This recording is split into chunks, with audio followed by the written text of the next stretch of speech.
Meet the JBL Endurance Pace, open-ear sport headphones built to move with you, lightweight and ready for every workout.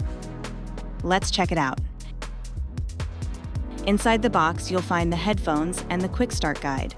That's everything you need to get started.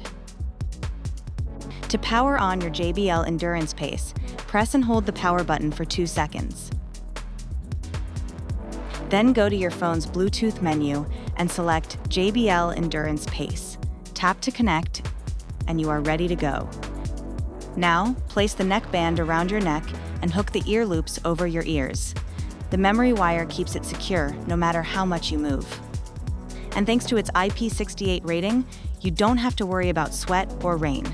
You can even clean it underwater. Use the 3 buttons on the neckband to control your music and calls. Press the power button once to play or pause. Press the plus and minus buttons once to change volume. Hold them for 2 seconds to change songs. And with the 2 beam-forming mics, you can keep your voice clear, even in windy conditions.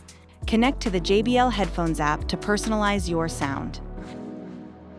Adjust the EQ to match your style. Switch on relax mode to cool down after a session. Time to recharge? Plug in a USB-C cable to charge your headphones. 2 hours charging gets you a full battery for up to 10 hours of playtime. Need a quick boost? 10 minutes of charging gives you up to 4 hours of playtime. So put them on and start moving. The JBL Endurance Pace.